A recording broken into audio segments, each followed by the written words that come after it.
작년에 인터넷 뉴스를 통해서 영국 데일리 뉴스가 소개했던 병을 본 적이 있습니다.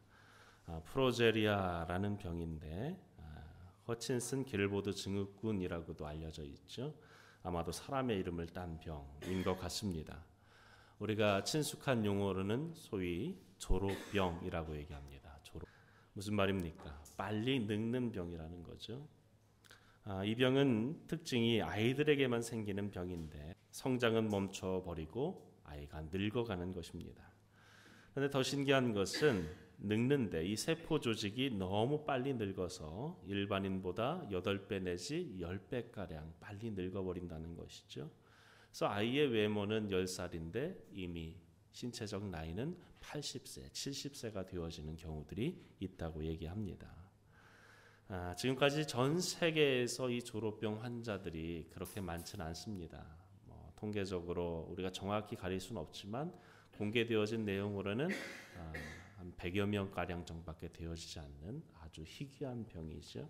저는 그 인터넷 뉴스를 통해서 이 병에 걸린 아이들 그리고 그 부모들을 보게 되었는데 그 모습이 너무나도 참담했습니다. 그 방송을 보면서 참으로 이 병이 처참한 것이구나, 참으로 무서운 병이구나, 이러한 병도 있구나라는 생각을 하게 되어졌습니다. 너무나 안타까운 마음이 들었어요. 여러분, 만약에 우리에게 그러한 병이 걸렸다면 혹은 내 자녀에게 그러한 병이 걸렸다면 어떻겠습니까? 저는 잠깐 생각해 보았어요. 만약에 우리 아이에게 그러한 병이 걸렸다면 어떨까? 그렇게 무덤을 향해 달려간다고 생각하니 가슴이 미어졌습니다. 그런데 여러분, 오늘 본문에서 이러한 병, 졸업병과 같은 이러한 병은 우리 육체에만 찾아오는 것이 아니라 우리의 영혼에도 이와 비슷한 병에 걸릴 수 있다라고 성경은 말씀합니다. 이 병은 바로 미성숙의 병입니다. 여러분 따라할까요? 미성숙의 병. 지금까지 우리는 히브리서를 중심으로 해서 우리의 영혼의 성장을 방해하는 5가지 중에서 이미 2가지를 함께 나누었습니다. 먼저 첫째는 구원을 소홀히 여기는 병에 대해서 나누었고, 두 번째는 마음을 강팍하게 하는 병에 대해서 우리가 함께 나누었습니다. 오늘은 미성숙의 병에 대해서 나눌 텐데 과연 우리의 영적인 상태가 어떤지, 우리는 과연 자라가고 있는지 이것을 함께 살펴볼 수 있기를 바랍니다. 우리가 오늘 말씀에서 히브리서 5장 11절에서 14절까지의 본문을 다루고 있지만 사실은 이 본문은 6장의 마지막 절로 이 흐름을 가져가야 합니다. 오늘 5장 10절과 11절 우리 같이 읽을까요? 멜기세덱에 관하여는 우리가 할 말이 많으나 너희가 듣는 것이 두나무로 설명하기 어려우니라. 10절에서는 뭐라고 얘기하냐면 하나님께서 멜기세덱의 반차를 따른 대제사장이라 칭하심을 받으셨느니라 이렇게 말씀하고, 그리고 11절에서 멜기세덱에 대해서 관하여는 하면서 얘기를 해야 되는데 그렇게 얘기를 하지 않고 내가 할 말이 참 많은데 이것을 잠깐 중단하겠다 이렇게 얘기하고 있는 거죠. 6장 마지막 절까지 멜기세덱에 대해서 얘기하지 않습니다. 그리고 7장 1절에서 이 멜기세덱에 대해서 비로소 얘기를 하죠. 그래서 이 멜기세덱은 살렘 왕이요 지극히 높으신 하나님의 제사장이라 하면서 7장 1절로 연결되어집니다. 그래서 이 히브리서를 읽으실 때에 여러분이 자연스러운 이 문맥의 흐름을 따라 읽는다라고 할 때에 5장 10절에서 7장 1절로 건너뛰어서 읽어야 자연스럽게 히브리서를 이해할 수가 있습니다. 지금 히브리 기자는 특별히 그 중요한 예수님의 제사장직을 설명하는 그 기로에 서 있습니다. 아주 중요한 멜기세덱의 이야기를 하려고 했는데 지금 수신자들을 생각해 보니까 그들이 이해하지 못할 것 같은 거예요. 내가 지금 이 멜기세덱 대제사장직 이것을 좀 연결지어서 설명하고 싶은데 히브리 기독교인들이 그 내용을 이해하지 못할 것 같아서 히브리 기자는 길게 설명하고 있는 것이죠. 그 경고의 내용이 무엇입니까? 그것은 다름 아닌 미성숙의 병을 조심하라 라는 내용이에요. 영적인 프로제리아, 졸업병을 조심하라는 것이죠. 여러분, 앞에서 얘기했듯이 프로제리아, 졸업병에 걸리면 너무나도 처참합니다. 마찬가지로 미성숙의 병에 걸리면 우리의 영혼이 암담한 결과를 맞을 수밖에 없다라고 말씀합니다. 그리고 그것을 바라보시는 하나님 아버지의 마음은 누구보다도 안타깝고 슬플 수밖에 없다는 것이죠. 여러분, 우리의 영혼이 이 질병, 이 미성숙의 병에 걸리게 되어지면 어떻게 될까요? 먼저 우리가 그 심각한 증세에 대해서 살펴보길 원하는데, 첫 번째는 믿은 후에 세월이 지나도 우리의 영혼이 성장하지 않습니다. 믿음이 자라나지 않는 거예요. 여러분, 교회 안에 이러한 사람들이 참으로 많습니다. 그렇게 오랫동안 신앙생활을 했음에도 불구하고, 그렇게 교회에서 직분을 받고 봉사하고 헌신하고 있음에도 불구하고 막상 그 영혼을 보면 성장하지 않는 사람들, 자라지 않는 사람들, 믿음이 성장하지 않아요.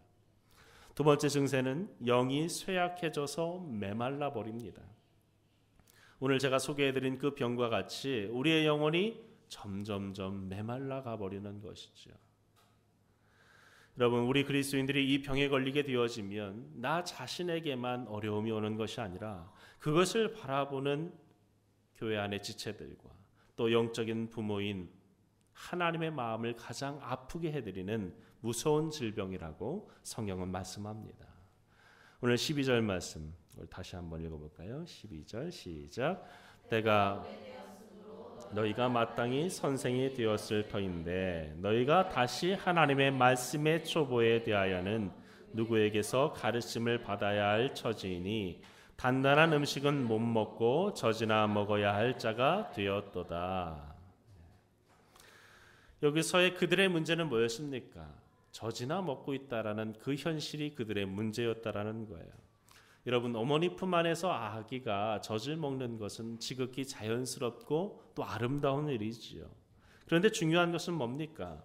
너희가 때가 오래되었는데도 마땅히 선생이 되어져야 할 수준인데 어른이 되어야 할 텐데 여전히 젖이나 먹고 있다라고 말씀하고 있는 것이죠. 여러분, 예를 들어서 우리가 이제 이 예배를 마치고 식사를 할 텐데 다 같이 비빔밥을 먹을 거예요. 오늘 비빔밥을 먹는데 누군가 갑자기 가방에서 젖병을 탁 들고 젖병을 쭉쭉쭉 이렇게 빨고 있다면, 그래도 상의가 빨고 있으면 이해가 되는데, 예? 저나 우리 송규 집사님이나 장로님이 그러고 있다면 어떻겠어요? 예, 끔찍하지 않습니까? 예, 나중에 밥 먹다 보면 생각날 수 있어요. 여러분, 얼굴에는 수염이 잔뜩 나고 머리는 다 빠져가는 노인인데 여러분, 젖병을 빨고 있다면, 젖을 물고 있다면 얼마나 어색한 모습이겠습니까? 여러분, 이러한 것이 히브리 수신자들의 문제였다는 거예요. 미성숙의 병이라고 소개합니다. 여러분, 이러한 병에 걸리면 그러면 어떠한 일이 일어나는가, 그 결과에 대해서 12절은 우리에게 말씀합니다. 먼저 첫 번째로 단단한 음식을, 단단한 식물을 못 먹게 됩니다. 우리 따라 할까요? 단단한 식물을 못 먹게 된다. 오늘 12절에 보니까 단단한 음식은 못 먹고 젖이나 먹어야 할 자가 되었도다. 제가 단단한 식물이라고 적어드린 것은 우리 개역 한글에서는 단단한 식물이라고 번역하고 있어요. 어떤 부분에서는 조금 더 나은 번역일 수도 있겠다라는 생각이 듭니다. 왜냐하면 음식하면 우리는 여러 가지가 막 믹스되어 있는 것을 생각하잖아요. 근데 원어로 보면은 이 음식이라고 번역되어진 이 단어, 식물이라고 번역되어진 이 단어가 자약물 이런 뜻이에요. 쉽게 말하면 어떠한 한 재료를 말하는 거죠. 딱딱한 어떤 음식을 만드는 한 재료, 그것을 말하기 때문에 음식이라는 표현도 나쁘지 않지만 사실 굳이 바꿀 필요가 있었겠는가라는 생각이 듭니다. 어찌되었든 단단한 음식 그리고 젖, 이것에 비유하는 것은 무엇입니까? 영적인 내용을 다루고 있는 것이죠. 하나님의 깊은 것, 그 성경의 깊은 뜻을 이해하지 못한다라는 사실이에요. 제가 몇 차례 계속해서 설명하고 있지만 우리는 이 설교 강단에서조차도 세상의 이야기하는 것을 참 좋아합니다. 뭔가 철학적인 이야기를 다루고 또한 세상의 어떠한 문명에 대해서, 또 과학적인 이야기에 대해서, 역사적인 이야기, 또 정치에 대한 이야기들을 하면 호기심이 들지요. 그렇지만 정말로 우리의 영혼에 필요한 죄의 문제에 대해서, 또 우리의 구원을 이루기 위한 그 십자가, 또 부활의 은혜, 부활의 소망에 대해서 다룰 때에는 좀 따분하게 느껴지는 경우가 있다는 거예요. 여러분, 만약에 내가 그러한 마음이 느껴진다면 우린 스스로를 점검해 봐야 합니다. 한번 진단해 보는 거죠. 나는 과연 그저 세상적인 것, 세상적인 지식, 그저 젖이나 좋아하는 그러한 영적인 수준이 아닌가, 우린 한번 생각해 보아야 합니다. 아기를 키우다 보면 새로운 음식을 먹일 때마다 아기들의 반응이 참 재밌습니다. 아기들에게 처음부터 단 것을, 짠 것을 먹이지 않잖아요. 근데 이것을 조금씩 과일들을 통해서 단 것을 먹이게 되어지는데, 어떤 단 과일을 먹이면 아이들의 눈이 번쩍 뜨이는 것을 보게 돼요. 와, 이런 게 있어? 애가 말은 안 하지만 여태 이걸 날 안 줬어? 이런 표정을 짓는 아기의 모습을 보곤 합니다. 저희 아이들을 키우면서도 그런 장면을 많이 봤는데, 저는 우스갯소리로 늘 그런 얘기를 했어요. 야, 이건 아무것도 아니야. 이건 진짜 아무것도 아니야. 세상에 너무 맛있는 게 많아. 그 얘기를 늘 하곤 했는데, 사실 여러분, 우리에게 입에 단 것만 먹어서는 또 안 되는 것이죠. 우리가 장성하면 우리가 먹게 되어지는 건 뭡니까? 우린 때때로 쓴 것도 먹어야 돼요. 사실 우리의 음식 안에서 단 것만 있으면 어떻게 음식을 다 먹을 수 있겠어요? 때때로 쓴 것도, 짠 것도, 매운 것도 있는 것이죠. 성인이 되어져 간다는 것은 그런 겁니다. 그저 내 혀에만 달콤하게 느껴지는 것, 그것만 먹어서는 우리의 육신이 건강해질 수가 없다는 것이죠. 비록 내 혀에서는 쓰다라고 반응할지라도 그것이 나에게 필요하다면 먹어야 하고, 그리고 그것을 기대하면서 우리는 그 순간을 즐기는 것이 아닙니까? 여러분, 결국에 그렇게 단단한 음식, 단단한 식물을 못 먹는 자들, 그들은 어떻습니까? 결국 자신의 상황 속에서 이 신앙적인 성장은 이루지 못하고 전혀 하나님 앞에 헌신도 못하고 나아가지 못하는 정체되어진 믿음의 모습을 보일 수밖에 없다는 거예요. 이러한 사람들은 예수 그리스도를 위해서 하나님 앞에 내 자신을 희생하는 기쁨이 무엇인지 모릅니다. 내 시간을 바치고 내 자존심을 꺾어버리고 관계에 있어서 때론 내가 양보해야 하는 그 기쁨이 무엇인지를 모릅니다. 내가 지는 것이 무엇인지 모르고 하나님 앞에서 자신의 것을 제대로 드려본 적도 없습니다. 내 재산의 얼마를 연약한 사람을 위해서 내어본 적도 없고 그저 드린다 해도 다만 형식적으로 바칠 뿐입니다. 누구를 위해서입니까? 나를 위해서죠. 여러분, 이러한 것들이 영적인 미성숙의 병에 걸린 사람의 결과물이라는 거예요. 두 번째로, 의의 말씀을 경험하지 못합니다. 따라할까요? 의의 말씀을 경험하지 못한다. 13절 같이 읽습니다. 이는 젖을 먹는 자마다, 여기서 경험이라는 단어가 중요한데 어떤 경험일까요? 하나님의 의로운 말씀들을 체험하지 못한다는 거예요. 체험이 없는 신앙. 여러분, 이러한 신앙은 어떻습니까? 체험이 없는 신앙은요, 죽은 신앙입니다. 예수님께서 요한계시록에서 7교회를 언급하시며 진단하십니다. 그 교회 가운데 라오디게아 교회가 있죠. 그 라오디게아 교회는 당시에 굉장히 문명적으로 발달한 도시였습니다. 교통의 요지였어요. 그래서 상업도시로서 부유한 도시였는데, 우리가 잘 아는 말씀이 있죠. 라오디게아 교회 하면은 어떤 말씀입니까? 너희가 차든지 덥든지 해라. 너희가 미지근하기 때문에 내가 너희를 토하여 내치리라 라는 말씀을 우린 너무나도 친숙하게 알고 있지 않습니까? 이러한 말씀의 배경이 되어진 이유가 있어요. 왜냐하면 라오디게아 교회가 너무 부자라서 수십 킬로 떨어진 그 거리에서부터 이들이 온천수를 이렇게 길을 만들어서 냈어요. 여러분, 당시에 기술로 그 온천을 위한 그 수로를 만들 정도이니 얼마나 돈이 많았던 거예요. 단순히 그냥 식수를 공급하기 위해서가 아니라 목욕물을 위해서, 온천수를 위해서 수로를 만들었던 사람들. 여러분, 수로를 만들기 위해서는 어때요?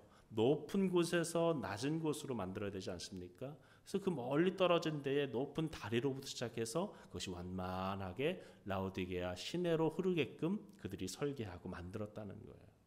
얼마나 많은 자원과 얼마나 많은 사람들의 인력이 투입됐겠습니까? 그런데 문제는 무엇입니까? 그들이 그렇게 자기 자신들의 유익, 육체적인 유익에 대해서는 열심히 있었으면서도 하나님의 말씀에 대한, 하나님과의 관계에 대한 열심은 없었다라는 거예요. 그래서 말씀하시죠. 너희가 말하기를 나는 부요하다, 나는 부족한 것이 없다 하나 제발 눈을 떠서 너희의 벌거벗은 모습을 좀 볼 수 있도록 해라 라고 성경은 말씀합니다.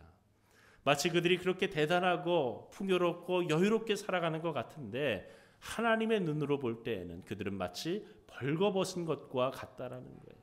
아무것도 남을 것이 없는 인생, 허무한 인생에 지나지 않는 인생들, 그들이 라오디게아 교회의 많은 사람들의 모습이었다는 것입니다. 여러분, 이것이 오늘날 교회의 문제입니다. 세월은 지나가고 연수는 높아가지요. 교회에서 어떠한 직분이 올라갈수록 책임은 많아지고 또 상식은 많아져 가는데 정작 내 자신의 영혼은 성장하지 않습니다. 하나님의 말씀에 대한 체험이 없는 거예요. 말씀 앞에 가슴치미 엎드려 본 경험도 없고 말씀을 붙잡고 기뻐해 본 경험도 없습니다. 말씀을 너무나도 신뢰하기에 밤잠 설쳐본 그러한 기억도 없는 사람들. 여러분, 무엇입니까? 미성숙의 병에 걸린 거예요. 세 번째로 어떠한 결과가 있습니까? 십자가를 욕보인다라고 말씀합니다. 따라할까요? 십자가를 욕보인다. 겉만 화려하고 경력만 쌓이고 직분만 얻어진 살아있는 체험이 없는 신앙, 그 마지막 결과를 오늘 본문은 이렇게 설명합니다. 6장 4절 8절 우리 앞에 보시고 우리 함께 읽어볼까요? 6장 4절에서 먼저 6절까지 말씀만 보겠습니다.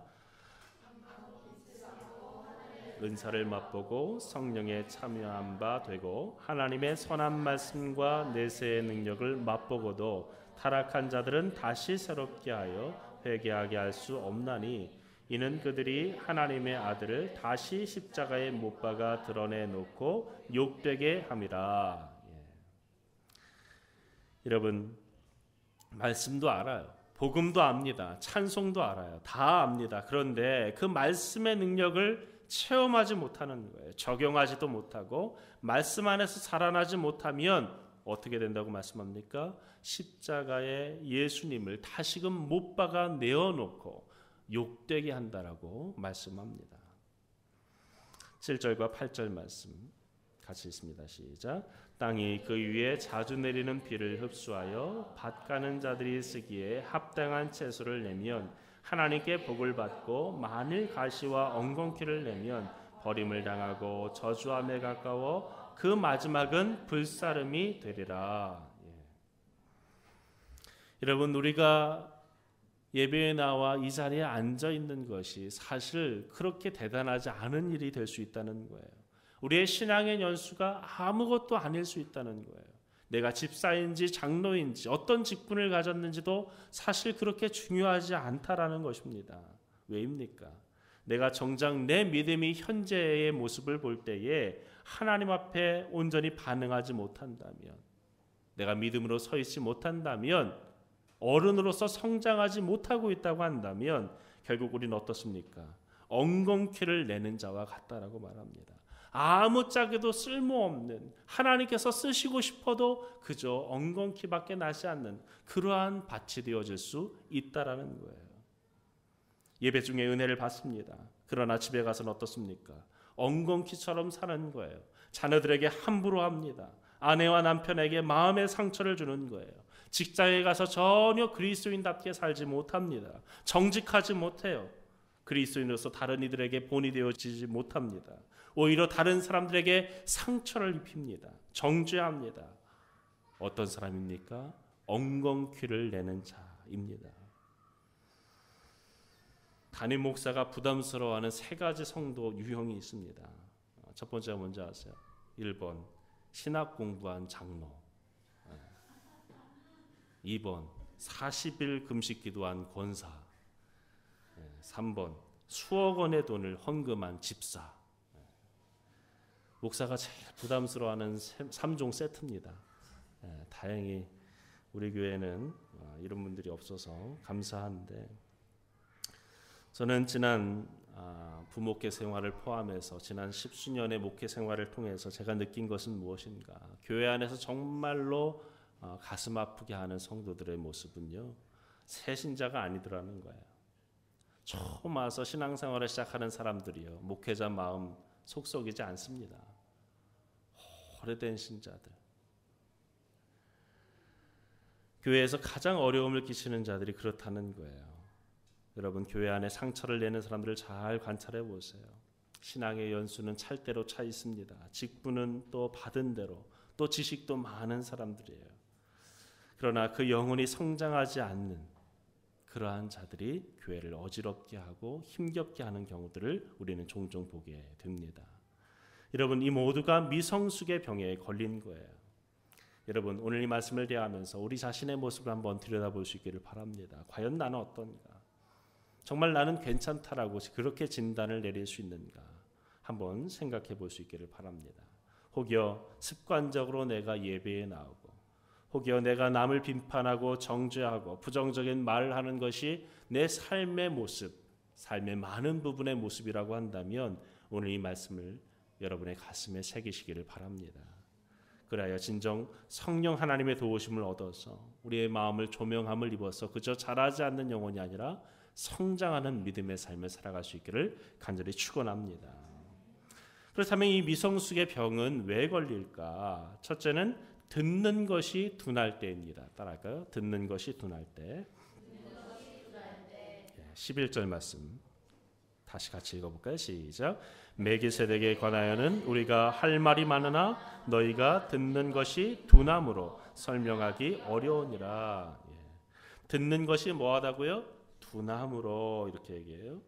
여러분, 이것이 바로 영적 미성숙에 걸릴 수 있는 원인인데, 여기서 둔하다라는 말은 뭐 IQ가 떨어진다, 뭐 지능이 낮다 이런 말이 아니에요. 뭐 가방끈이 짧다 이런 말은 더더욱이 아닌 것이죠.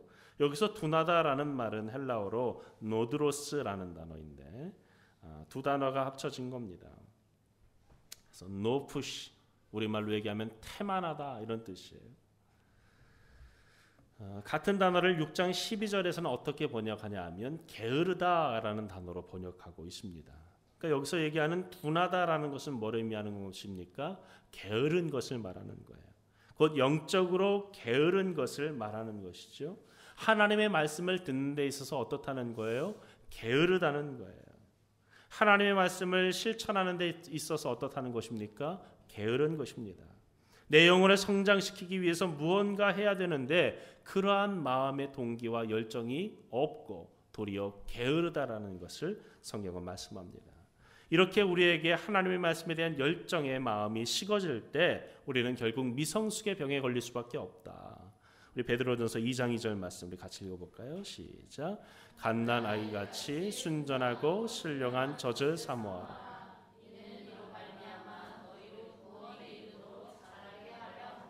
네. 이 말씀과 오늘 말씀을 연관지어 보면 좀 어색해 보이죠. 젖에 대해서 오늘 말씀은 부정적으로 얘기하는데 베드로 사도는 뭐라고 얘기해요? 젖을 사모해라 이렇게 얘기해요. 무슨 말입니까? 도리어 갓난아기가 되라고 얘기하고 있는 것인데 여기서 중요한 말은 같이라는 단어예요. 곧 갓난아기가 되라는 것이 아니라 갓난아기 같이 되라. 무슨 말입니까? 갓난아기의 어떤 특정한 특징을 본받으라 이런 거죠. 그것이 무엇입니까? 저는 세 가지로 간단하게 정리하자면 첫째는 수용성이에요. 갓난아기들은요 수용성이 있습니다. 뭐든지 받아들여요. 입에 뭐든지 다 넣잖아요. 잡히는 대로 다 넣습니다. 다 먹어버리겠다 이런 자세 아닙니까? 두 번째 특징은 전적인 신뢰입니다. 갓난아기들이 엄마 품에 안길 때에 엄마를 의심하지 않습니다. 엄마가 뭔가 먹여줄 때에 의심하지 않아요. 우리 엄마가 독을 탄 거 아닌가 의심하지 않아요. 이 엄마가 내 엄마 맞나 이렇게 의심하지 않아요. 그냥 전적으로 수용합니다. 그런데 또 한 가지 중요한 아기의 특징이 있는데 그것이 무엇인가? 저는 열정이라고 생각합니다.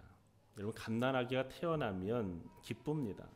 저도 우리 첫째가 태어났을 때에 참으로 기쁜 시간들을 보냈던 기억이 나요. 우리 세 아이들 중에서 가장 많은 사진을 가지고 있는 것이 우리 첫째입니다. 그 아이의 사진만 얼마나 많이 찍었는지 몰라요. 그런데 그렇게 예쁘다가도 밤에 잠을 잘 자지 않으면 화가 나요. 나는 새벽 예배를 나가야 되는데 얘가 계속 울어대요. 화가 납니다. 짜증이 나요. 그러면서도 마음에 그런 거예요. 저희 아내한테도 도리어 짜증 내잖아요. 당신이 안 되라고 막 짜증을 내요. 끄덕이는 거 보니까 당해봤나 본데. 내 목회자이면서 어떻게 내가 이렇게 짜증 내나 막 이런 생각이 들 때가 있었는데 제가 이 얘기를 제 친구 목사에게 얘기했어요. 그 친구가 이렇게 위로를 해주더라고요. 야, 나는야 애 그냥 집어 던지고 싶더라 얘기를 하더라고요. 그래서 야, 그래도 내가 조금 낫구나. 난 던지고 싶은 마음은 안 드는데. 물론 훌륭한 목사님으로 잘 사역하고 있습니다. 그럼 그러한 감정이 우리에게 든다는 거죠.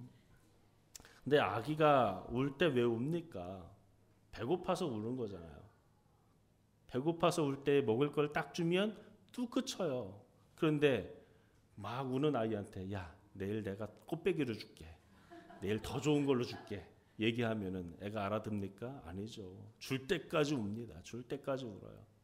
울다 지쳐서 잠드는 한이 있더라도 그것을 얻어내고 맙니다. 열정이 있는 것이죠.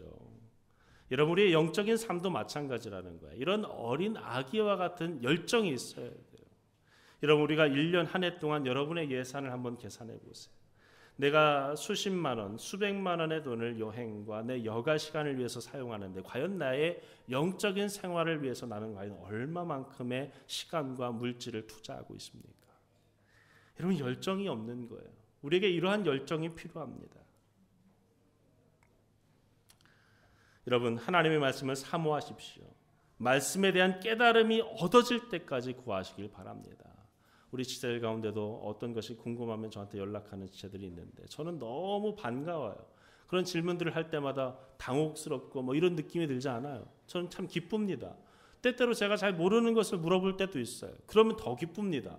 어떻게 내가 모르는 것까지 물어볼 수 있나? 대단하다 이런 생각이 들 때가 있어요. 여러분, 목사님 또 민망해 하시는 거 아닌가? 내 질문에는 바로 답 못 하시면 목사님 민망하실까 못 물어보겠다라고 생각하지 마시고 그것이 오히려 저에게 기쁨입니다. 이런 열정들이 여러분에게 있기를 간절히 축원합니다. 두 번째로 하나님의 말씀 앞에 반응하지 않을 때입니다. 따라할까요? 하나님의 말씀 앞에 반응하지 않을 때. 우리의 영혼이 어떻게 미성숙의 병에 걸리지 않고 그렇다면 어떻게 자랄 수 있는가? 듣는 것에 둔할 때 그 병에 걸리게 됩니다. 이 병에서 탈출하는 길은 무엇입니까? 하나님의 말씀을 사모하는 거예요. 듣는 것에 둔하지 않고 영적인 열정을 가진 사람, 그러한 사람들은 특징이 있어요. 눈빛을 보면 알 수가 있습니다. 반면에 듣는 것이 둔한 사람들은 어떻습니까?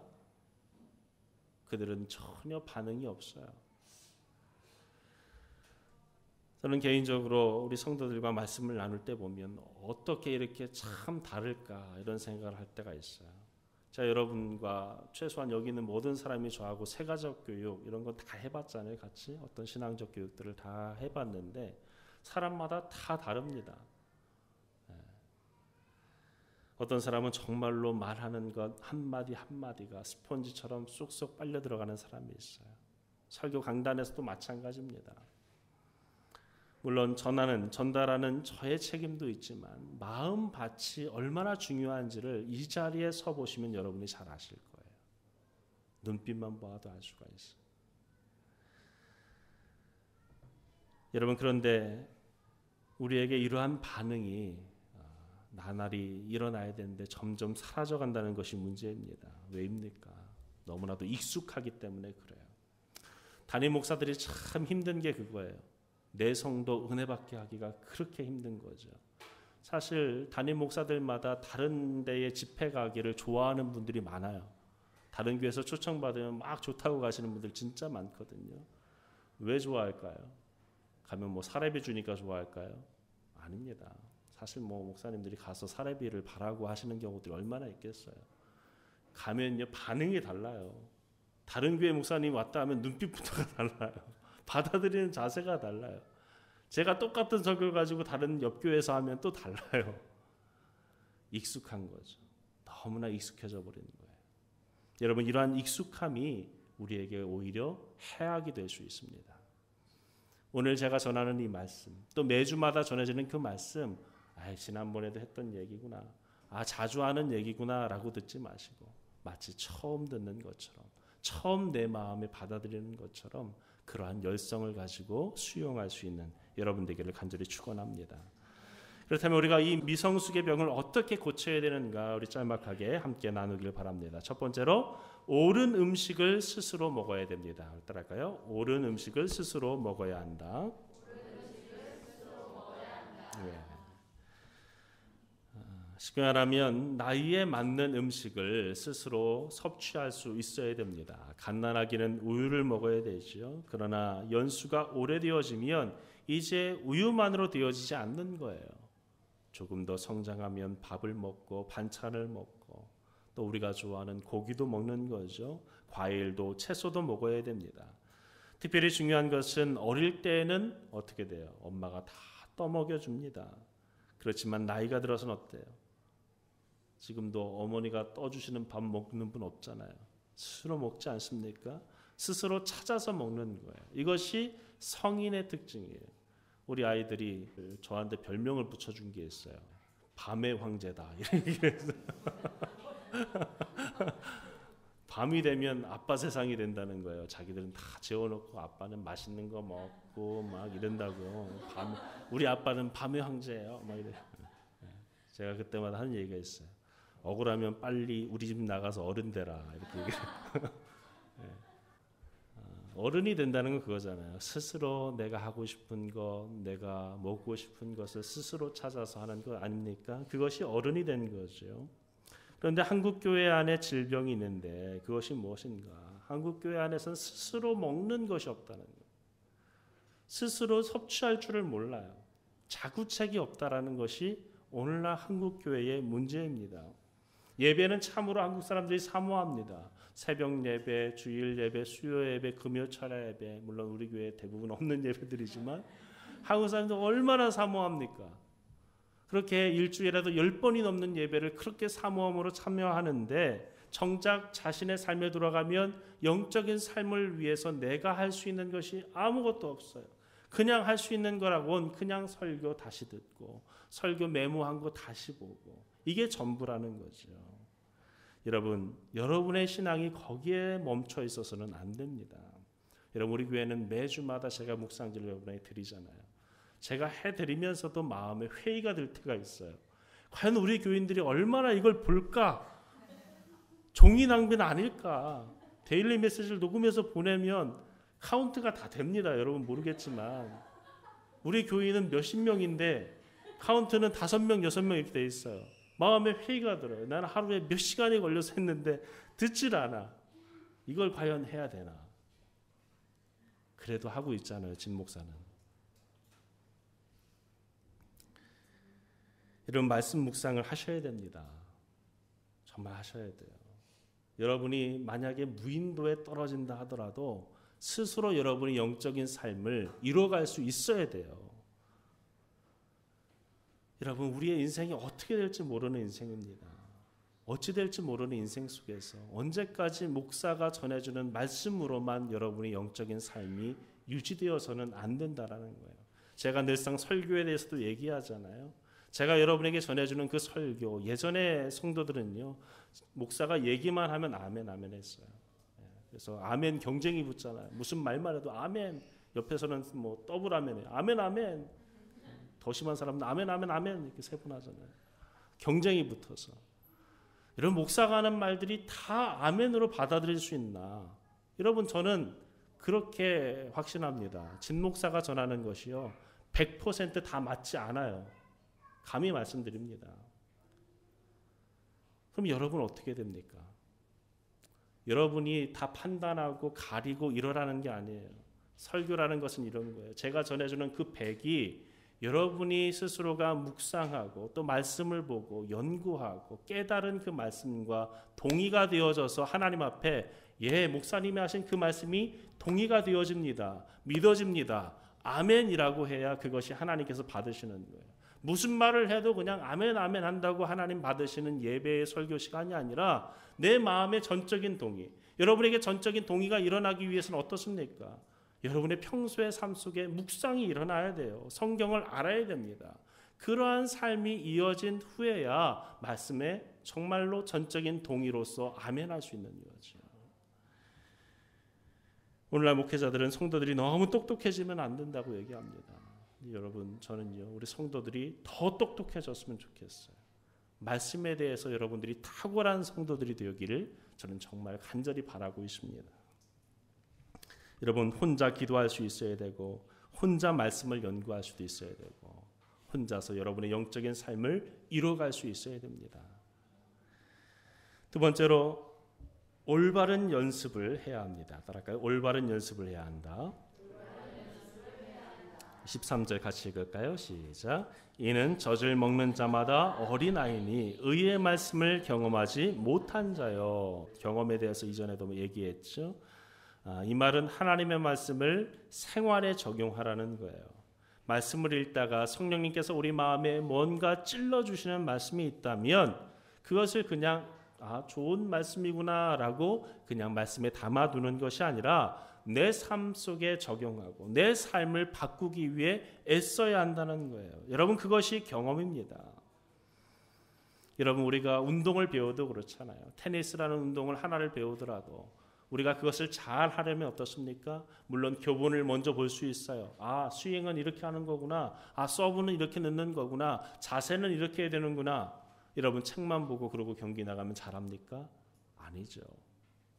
수십 번, 수백 번, 수천 번 같은 스윙을 반복해야 되는 거예요. 그랬을 때 경기에 나가서 그 스윙대로 볼을 칠 수 있는 거죠. 여러분, 우리의 신앙생활도 마찬가지라는 거예요. 이러한 연습이 필요합니다.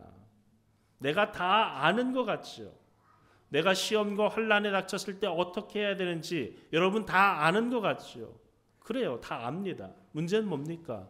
실상 여러분이 그러한 일을 당했을 때 그것이 실전으로 나타나지 않는다라는 거예요. 어려움과 환난이 찾아오면 하나님 앞에 기도함으로 나아가야 된다라는 것, 말씀 앞에 더 엎드려져야 한다라는 것, 그러한 문제들을 서로의 지체들과 함께 나눠야 한다라는 것, 누가 모릅니까? 그런데 뭐예요? 실상 내가 그 문제에 닥치게 되어지면 안 되는 거예요. 왜입니까? 연습이 없는 거죠. 연습이. 사랑하는 여러분, 우리가 말씀 한번 들으면 그것을 실천하기 위해 애쓰는 그러한 연습이 여러분의 삶 가운데 이루어지기를 간절히 축원합니다. 아는 것으로 끝나지 않아요. 경험되어져야 신앙인의 진수입니다. 마지막으로 올바른 분별력을 가져야 됩니다. 따라할까요? 올바른 분별력을 가져야 한다. 14절 같이 읽습니다. 시작. 단단한 음식은 장성한 자의 것이니 그들은 지각을 사용함으로 연단을 받아 선악을 분별하는 자들이니라. 여러분, 우리가 영적인 삶을 살아가는 이유, 우리가 신앙생활하는 이유, 교회 나와 예배하는 이유, 우리가 말씀을 보는 이유, 그것이 무엇입니까? 선악을 분별하기 위해서입니다. 이것이 정말로 하나님 보시기 위해 기쁜 일인가? 하나님께서 싫어하시는 일인가? 이것이 선인가 악인가를 우리는 분별하기 위해서 말씀을 보고 예배하는 것이지요. 내가 가정과 직장에서 어떻게 행동하고 어떻게 살아가는 것이 하나님의 마음에 합한 것인가? 어떤 것이 선인가라는 것을 우리는 점검하기 위해 말씀을 듣고 또한 우리는 그 말씀을 실천하는 것 아닙니까? 목회를 하다 보면 가끔 안타까운 분들이 있습니다. 교회에 나온 지 오래되어서 성경 말씀을 잘 외웁니다.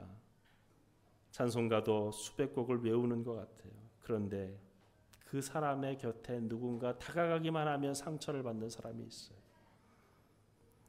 그저 가까이 오는 사람마다 상처를 입혀서 내보냅니다. 왜 그렇습니까? 그렇게 성경도 알고 그렇게 찬송도 부르는데 결국 그 안에 분별력이 없는 거예요. 무엇이 선이고 무엇이 악인지 모르는 겁니다. 그저 상대에게 상처만 입히는 염소와 같은 사람인 거죠. 여러분, 우리 교회에 그러한 사람이 한 명도 없기를 간절히 축원합니다.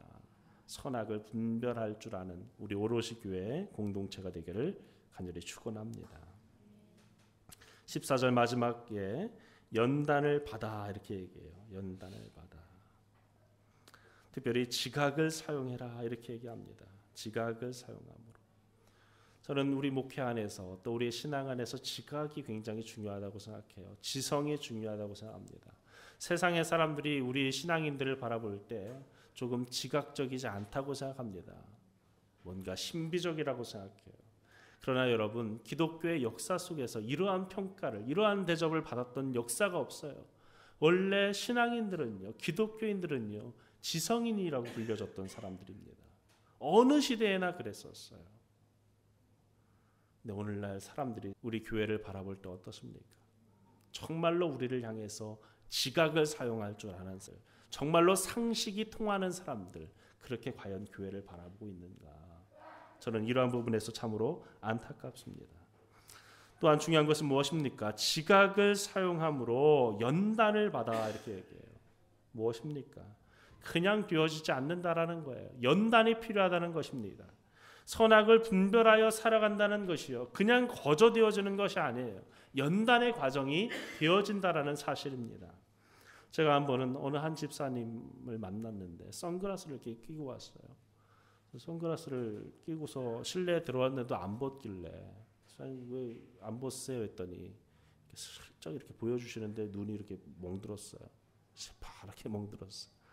왜 그러셨어요? 어디 부딪히셨어요? 물었더니 이제 예배를 가려고 하는데 예배를 못 가게 막 막더래요. 그래서 밥상을 둘러엎고 나왔다고. 둘러엎고 나오는 남편이 한 대 때려가지고 여기 눈이 이렇게 멍들었다고. 그것을 자랑스러운 무엇이라고 이렇게 자랑하고 있더라고요. 내가 이렇게 남편 상 둘러엎고 이렇게 예배에 나와서 내가 이렇게 자리를 지키고 있다. 여러분, 물론 그 남편의 그 행동이 어떠한 이유에서도 정당화되어질 수는 없지만 과연 그 마음이 왜 그런 분노를 품게 되어졌는지 우리는 생각해 봐야 돼요. 우리가 신앙인으로 살아간다는 것은 쉬운 게 아닙니다. 제가 학생들을 지도하면서 늘 학생들 이런 얘기를 해요. 일요일 날 다들 나가서 보충 수업하는데 교회 나가면 공부를 못합니다. 어떻게 합니까? 너무 손해보는 거잖아요. 신앙생활 다 하면서 어떻게 다른 친구들하고 똑같이 공부 잘할 수가 있어요? 이렇게 묻는 거예요. 그럼 어떻게 해야 됩니까? 저는 답을 그렇게 해줘요. 잠을 줄여라. 여러분, 신앙인은요, 잠 덜 자야 돼요.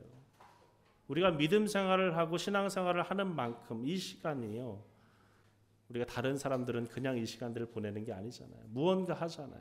그럼 우리가 그만큼의 노력을 하려면 우리의 시간들을 쪼개서 그들만큼의 열심과 노력을 해야 하는 거예요. 하나님이 다 알아서 해주시겠지. 내가 예배 나왔으니까 알아서 해주실 거야. 내가 남편 그렇게 밥상 둘러엎고 나왔으니까 예배 드리고 있으니까 하나님이 알아서 다 해주실 거야. 우리 남편을 치든지 어떻게 하든지 알아서 해주실 거예요. 여러분, 아니에요. 집에 돌아가서 남편을 위해서 맛있는 밥상을 차려줘야 돼요. 남편 어깨도 주물러주고 믿지 않는 남편을 위해서 내가 뭘 해줄 수 있을까 고민하고 생각해야 되는 거예요. 여러분, 그리스도인의 삶은 이러한 연단의 과정이 필요하다는 거예요. 거저 되어지지 않는다라는 거예요. 사랑하는 여러분, 우리의 삶 속에 이러한 연단을 받아들이고 하나님 앞에 헌신할 수 있는 저와 여러분 되기를 바랍니다. 여러분, 올바른 분별력이 있는 것, 선악을 분별하는 것, 그것의 중요한 요소, 지각과 연단이 필요하다는 것을 분명하게 기억하시고 삶 속에서 온전한 선을 이루는 저와 여러분 되기를 간절히 축원합니다. 하나님, 우리가 너무나도 아름답게 자라가기를 원하시는 분이십니다. 오늘 이 강력한 경고를 주시는 목적도 여러분을 정죄하기 위한 목적이 아닙니다. 우리를 판단하기 위한 목적도 아니고 정말로 하나님 앞에 성숙한 당신의 자녀로서 살아가기를 바라시는 그 하나님 아버지의 마음임을 기억하시는 저와 여러분 되기를 간절히 축원합니다. 기도하겠습니다.